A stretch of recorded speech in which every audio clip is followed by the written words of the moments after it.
Good evening, televiewers. Welcome to the 6 p.m. primetime newscast on Equinox Television. In our top stories, lawyers of Julius Sisiku Ayuktabe and 9 other Amazonian leaders have described their legal proceedings against them as the most scandalous legal proceedings in Cameroon and equally the world. And they were reacting shortly after the end of the court case yesterday that equally ended this morning as early as 5:38 a.m. and the Amazonian leaders have been slammed a life jail sentence and equally a fine of 250 billion francs CFA. And we equally take you to Bakassa in the locality in the Banda subdivision of the West region of Cameroon, where 4 children have been brutally assassinated by an individual. Details and more in this edition of the newscast.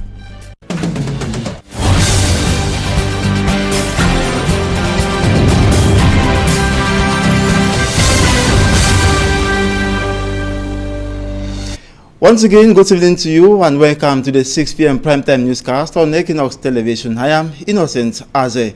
Julius Sisiku Ayuktabe and 9 other Amazonian leaders have been sentenced to life imprisonment and equally to a fine of 250,000 or 250,000 billion francs CFA. And in a press release after the sentence was passed at 5:38 a.m., the media and communication chairman of the defense team, Amungwa Tani Nekudemo, indicated that they will pay costs of more than 12 billion francs CFA jointly if Sisiku and Co. failed to pay the fine. The case presided over by Just Lieutenant Colonel Mise Johnny Jacques has been baptized by defense lawyers as the most scandalous judicial proceedings in world history. They said the attitude of the judge does not only confirm his bias and personal interest in sentencing the accused persons, but equally reveals the presumed outcome of the proceedings. Terrible.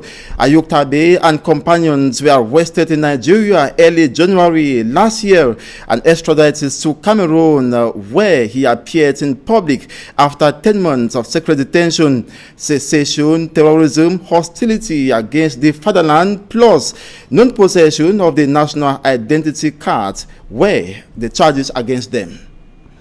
We now look at the various stages that the Amazonian leaders went through from Nigeria during their arrest and to Cameroon, where they were detained secretly at the gendarmerie headquarters. In this report,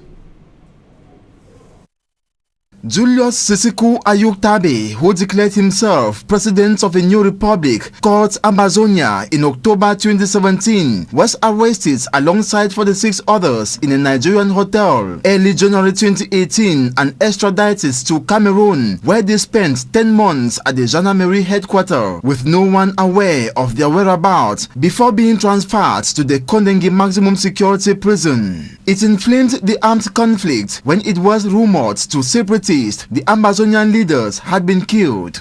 But government, after long silence, debunked the rumor with clarification they were alive and in good health condition. Their arrest was condemned by the separatist movement, national and international community.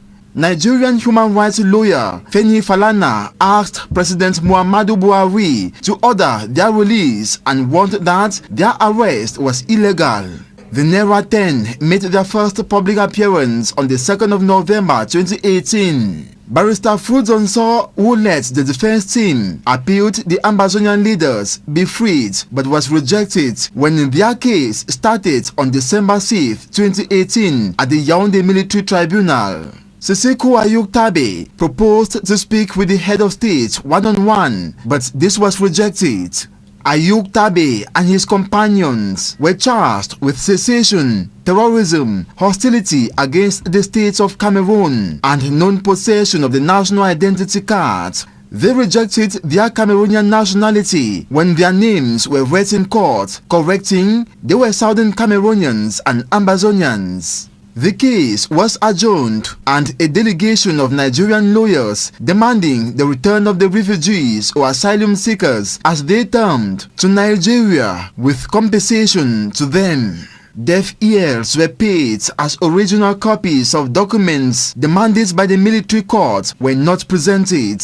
The case of the Ambazonian leaders till their life jail sentence August 20, 2019 suffered uncountable postponements and change of judges and translators. On the 27th of April 2019, Seseko and Co. announced they will begin boycotting court sessions, insisting to wait until the Central Court of Appeal decided on whether or not they should be returned to Nigeria.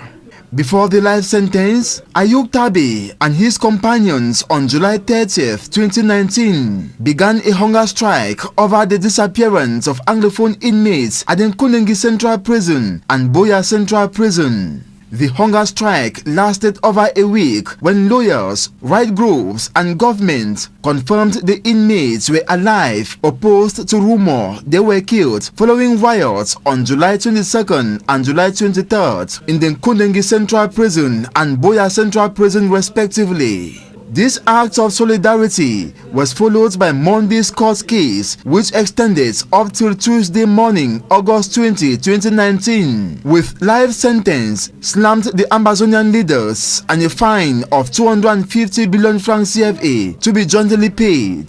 This sealing the court case between the Naira 10 and government of Cameroon. The national and international communities had demanded for their release and all those incarcerated in connection to the Anglophone crisis to be followed by dialogue. But government had declared never to dialogue with those it qualifies terrorists. And the population of Bakassa in the Bana subdivision west region of the country are yet to come to terms with the brutal killing of 4 children from the same family over the weekend, notably Sunday, by a certain man called Kameni Henry. The corpses of the minors were discovered Monday in the bush. Details in this report compiled by Fomi Armstrong Sander.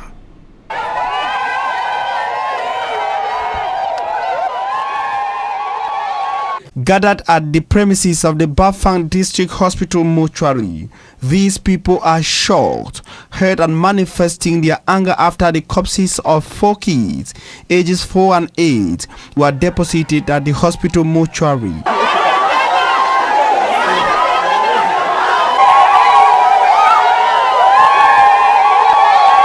Kameni Junior, 6 years, Dogo Extra Urige, 4 years, Dagla Trezor and Poshi Gabriel, 8 years each, all of the same family, were assassinated at Bakassa village in Bana subdivision of the Opankam division of the West region of Cameroon by a certain Kameni Henry.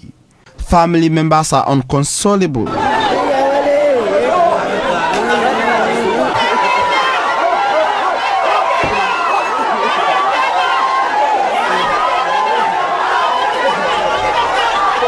They are out of control.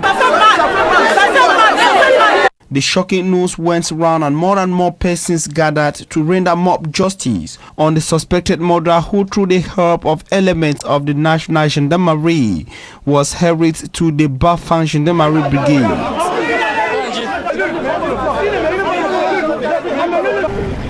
He will later be sneaked to the Bafang Principal Prison, but the angry mob turned out, demanding to render mob justice before being pushed away by prison administrators. And parents and teachers are still worried about the availability of required textbooks and other school manuals as the 2019-2020 academic year draws near. Our reporter Immaculate Fogwe visited some bookshops in the Littoral region and says that most of them are still empty. Her report. Few days to the start of the 2019-2020 academic year in Cameroon, just a handful of parents could be seen in bookshops purchasing school needs for their children. Apart from the few customers, these book vendors equally complain of the unavailability of some textbooks, making work extremely difficult for them. There are a lot of textbooks which are not yet in the market. Examples of these books used in the French section include philosophy, mathematics, and English used by Form 5 students. parti pratiquement 2 ans aujourd'hui. Nous n'avons aucune idée. A situation which worries parents and puts these book vendors in difficulties. Veulent s'en prendre Some of these customers think we have the textbooks and we do not want to sell it to them. But we are trying our best to reassure them that it might be available before schools resume. Patient, le temps de, comme on est habitué au Cameroun. One of the shop owners gives reasons behind the unavailability of some of these books in the market. The unavailability of resources by some of these authors is behind the delay. These authors have to order papers from Europe and it takes a long time for them to arrive. The lack of finances equally plays a great role. Peut-être s'il a même ses finances à lui, faut qu'il ait cet argent. He adds that to ensure a steady supply of these textbooks, the official list of textbooks should be published on the month of January or February ahead of the next academic year. Pour qu'une bonne rentrée soit fiable. These book vendors express dissatisfaction over the low turnout of customers and wish that those concerned in the distribution of books will put in more efforts by making the books available in the market before the start of the new academic year.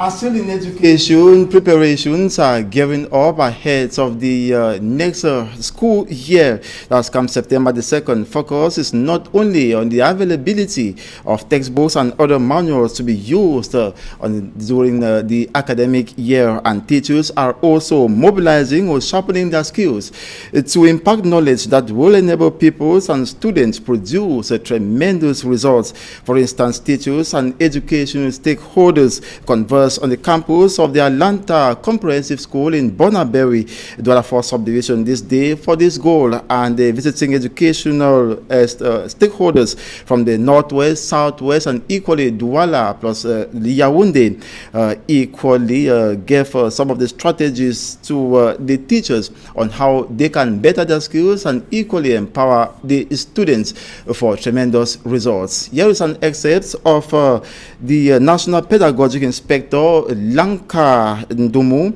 or rather Lanka Fabian, and equally the co-founder of Comprehensive Atlanta School, Ndumu Ruben. Take a listen.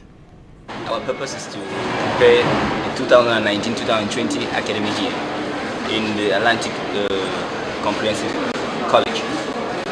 You know, like in all projects, because school business is a project, and once you have a project, you have to be making assessment along the way.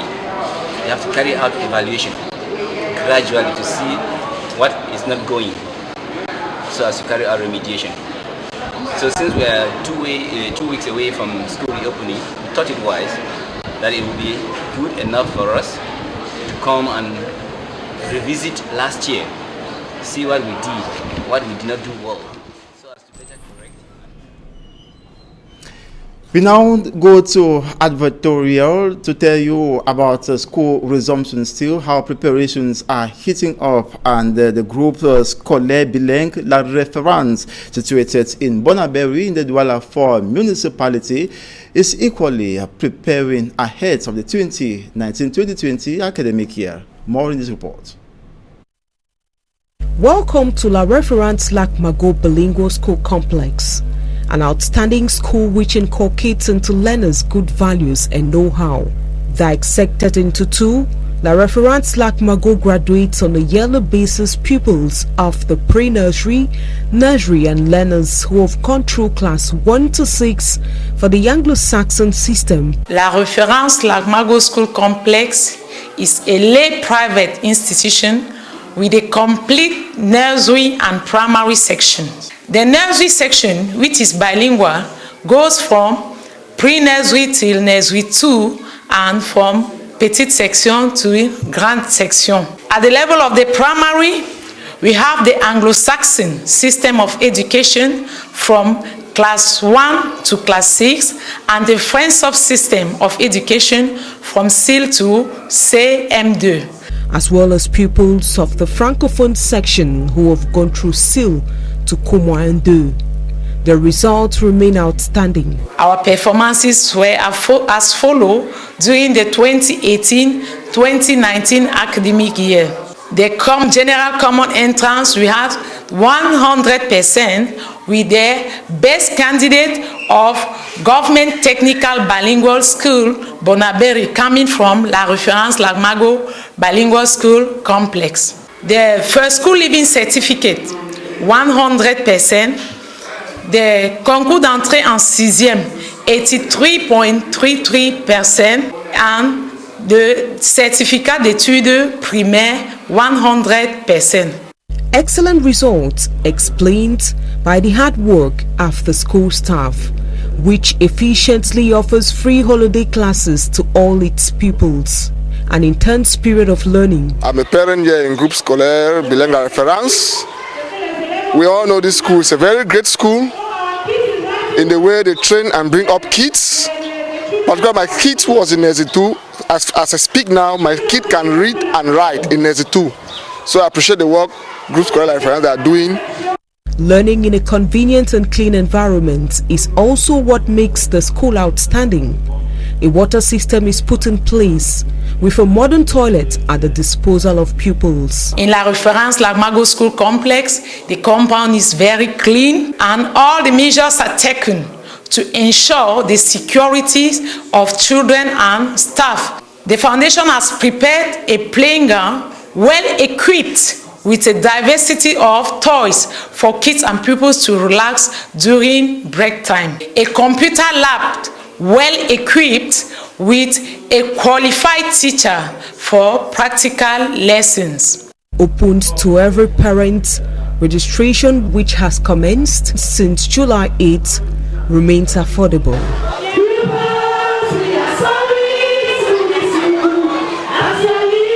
And at EUG, still here in the littoral region, preparations are equally gearing up ahead of the next school year, and academic orientations are orders of the day. More in this report. Given that proper orientation is essential for academic success and key to quality education, the University Institute of the Gulf of Guinea offers a unique opportunity for undergraduates to benefit from this essential part of the academic journey, usually ignored by some parents. In the University Institute of the Gulf of Guinea, we realize that students, after the obtention of the advanced level, they do not know exactly what to do. That is seen from their presentation, their choices they make to get into the university. So we decided that in order to help our young graduates who leave high school, we decided to set up orientation workshops so as to dwell them on exactly what they are supposed to do after the obtention of their certificates, the series or the specialty that they have to indulge in, which will permit them after the obtention of their higher national diploma to get directly into the job market. The reason why we set up our orientation workshops so that effective counseling should be done to those graduates. At the University Institute of the Gulf of Guinea campus, students come in contact with experts who orient them properly on the right academic path. L'étudiant qui arrive à l'UG est inquiet. Students come to our university in a state of cognitive dissonance, but we help them make the right choice to success. We distinguish between what a student wants to do and what the student can do.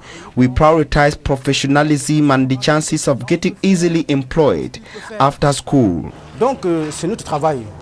At the main campus of the University Institute of the Gulf of Guinea, the technical facilities are in place in order to facilitate the orientation process. Everything was fine. I found the orientation program very well. I was satisfied. I had all the necessary information I needed, and above that, invite all my friends, my colleagues to come here to have their own information, because those specialists of orientation are very performant and excellent. Particularly is the fact that they explain everything with a lot of love, and they classify everything in the such that you could understand everything perfectly. It was very well explained. He was like excellent, performant, wow. Created in 1993, the University Institute of the Gulf of Guinea is a group of 3 schools of higher institutions located on the same campus in Bassa Douala, specialized in the fields of commerce and management, communication and information, industry, new technologies and paramedical sciences. The University Institute of the Gulf of Guinea is one of the most prestigious private higher institutions in Cameroon. All the trainings mentioned above have international character as far as the content of their programs and the qualification of the teaching staff is concerned. The involvement of organizations, national and multinational enterprises that participate in the supervision of students through exchanges, and the academic internship offers and pre-employment trainings. The choice of one of those specialties, the university is convinced, will be a determinant facilitator of the career of each student.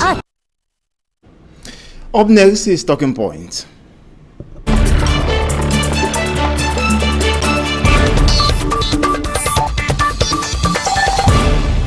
Good evening to you once more and welcome to the second segment of this newscast, of course, Talking Point, and we are having as guest Jerome Fontana, Head of Operations for the International Committee of the Red Cross, that's regional delegation for Central Africa, right? Good evening. Yes, it's correct. Okay, you are welcome.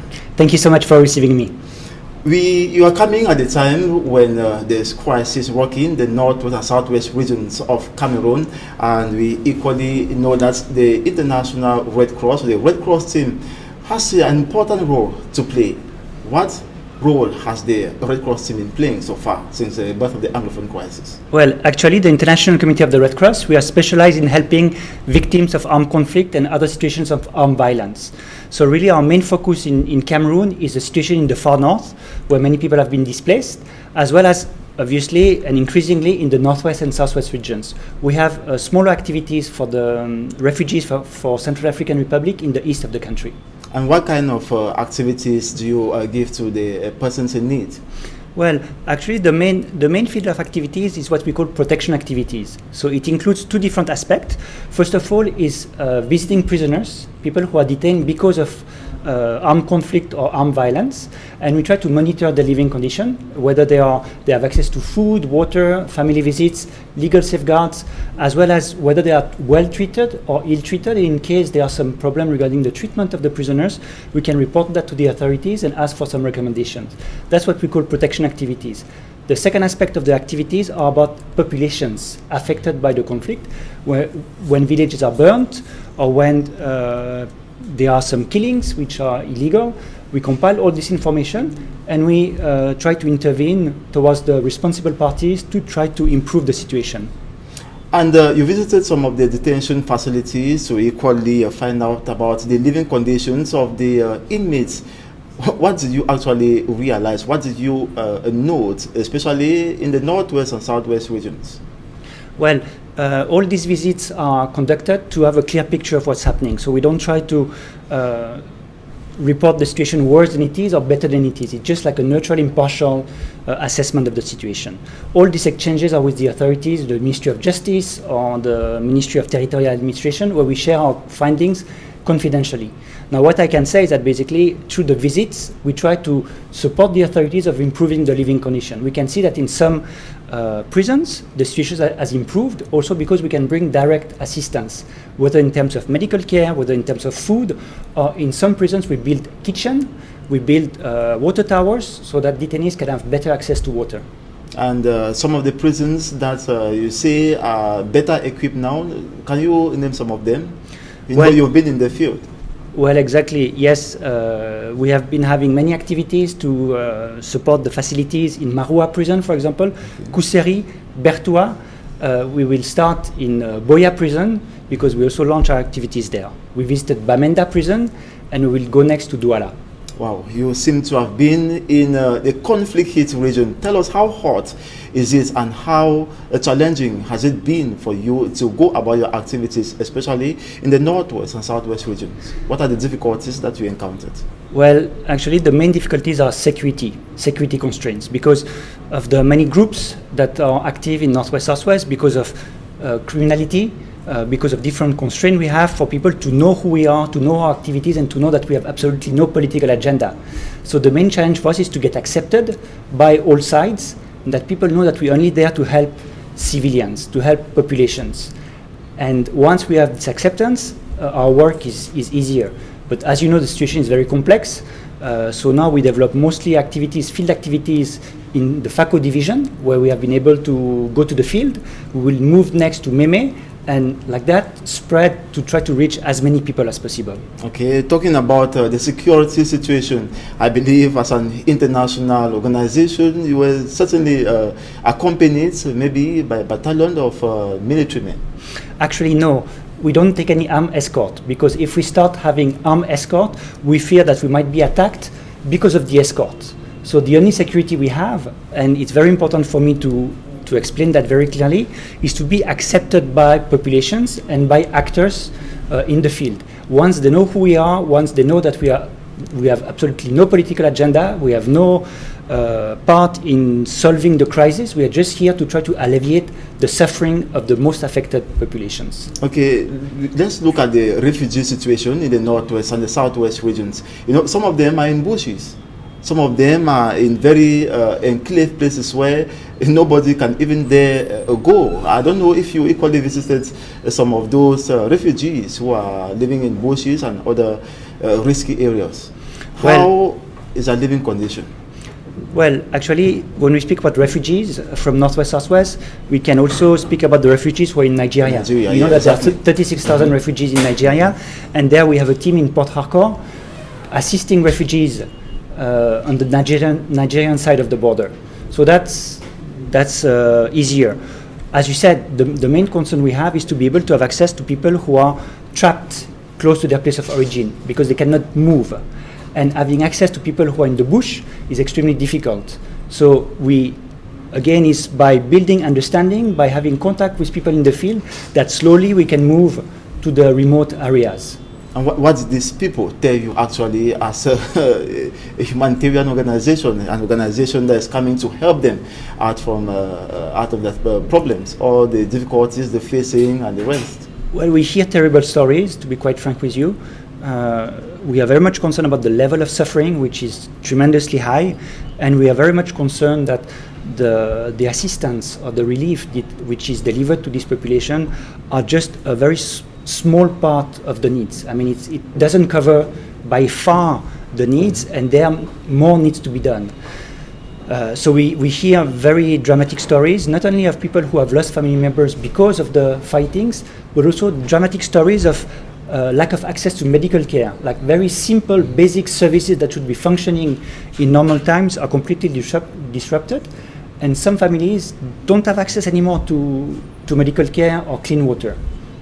And any efforts to maybe woo more support from the international community? Have you gone into any negotiation with other partners to assist the Red Cross team? Well, yes. So we are trying to increase activities. The main priority for us is the respect of the law. It means the behavior of armed carriers, weapon bearers. So we do have trainings for the security forces, defense and security forces, with the BIR, with the gendarmerie. We are going to have this training about international humanitarian law and international human rights law for the Cameroonian forces. We try to look at strategies to also influence the behavior of the separatist group, of the Yamba boys. So first, in terms of behavior, that's a priority for us. Then, of course, we can not only count on a change of behavior, we have to bring some direct support. So we deliver food and non-food items. Now we're in FACO division, we are going to move to Meme, but we also want to develop activities in the Northwest, because the situation in Northwest, according to what we can see, is even worse than the places where we already work in Southwest. And how can the government actually come in to assist, to enable you function normally in the Northwest and Southwest? So we work completely independently, which means that we are not under the umbrella of the government, which is very important for us to clarify. On the other hand, of course, we have to coordinate, because they want to make sure that the assistance that we bring does not go to the Amba boys. So we have contacts, but we work completely independently. I think all the actors, being the government, the International Committee of the Red Cross or other organizations, all together can make a difference. What about schools? You know, there are over 600,000 children who have not been in school for the past 3 years, and most of them are in bushes. How do they go about? Would they remain not educated? What efforts have you done in the educational sector, or maybe have you constructed maybe a facility where they can actually be trained or be taught on certain things? Unfortunately, we don't have a direct action regarding schools, but we do realize that it's a major issue for families who have sometimes children who have not been to school for the last 3 years. So far we focus more on like health facilities or food or assistance to the displaced.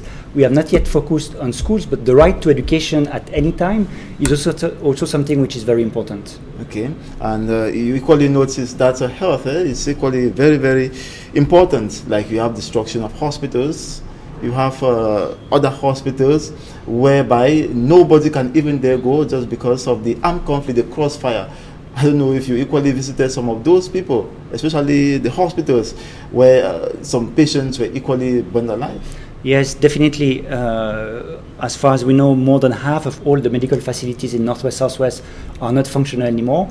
So it means access to medical care, it's a major concern for the population.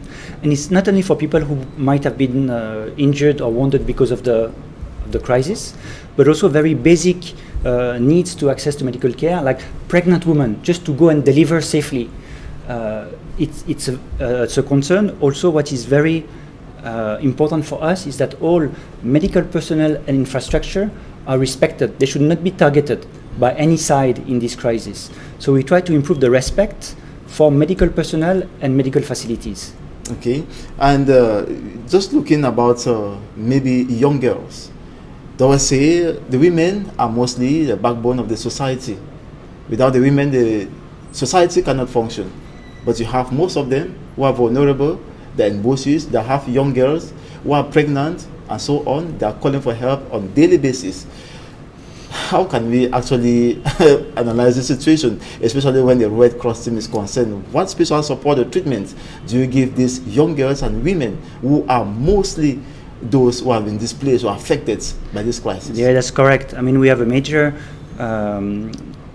concern about the situation of girls, women and girls, because as you said, many people who are displaced are women and children. Mm-hmm. You know, and sometimes the husband is stayed behind because he wants to stay close to the place of origin, the house or the fields. So most of the displaced are women and children. So we try to address their needs with some assistance, but also to know exactly what happened to their husband, if he's maybe has been arrested or he has disappeared, and try to look for information through many different channels to try to find out what happened to people who might have disappeared. Okay. Before we conclude, what are some of the recommendations that you can give in general terms, let's say, beginning with the government to enable you move about your activities, maybe hitch-free, and what perspective do you equally have? What higher plans do you have maybe for the suffering people in the conflict-hit regions and equally far north, northwest, southwest, and the east regions? The main concern I have is that these people are suffering very close to Douala. What I mean is that just 1.5 hours from Douala already, you have a completely different world in terms of living condition and needs. So it's very next door. Mm-hmm. It's important, so that's the reason why we try to step up our activities. And we are a bit worried because we don't see any improvement about the situation in Northwest Southwest. We don't see any improvement in the far north. And we know that needs for the Central African refugees who are in the east are also very high. So my main concern is to be able to address all these needs, or most of these needs, in a timely manner, because people are suffering and they cannot wait for 6 more months or 1 more year to say, we are just ready to reach you. Okay. Before you wrap up, please, I just want to, in few seconds, do you equally target people who have been displaced internally? We're talking about those in, for example, who have left the northwest and southwest regions, are in Douala, Yaoundé, Bafoussam. Have you equally moved closer to them? Yeah, actually, 2 weeks ago we had an assistance program in the Noun region. No, in the Noun department. It's in the west region, for 2,000 families coming from Northwest and some vulnerable families from Noon. So we had this assistance program not only within Northwest Southwest, but also in favor of population affected who have been displaced. Okay, thanks so much indeed. Thank you so much. And courage in your activities in the conflict-hit regions. Thank you very much. That's it for this edition of the 6 p.m. Primetime Newscast. I record that was Jerome Fontana, who is head of operations for the International Committee of the Red Cross, that's regional delegation for Central Africa. I want to thank you so much for watching. Tomorrow is another day. Have a splendid evening.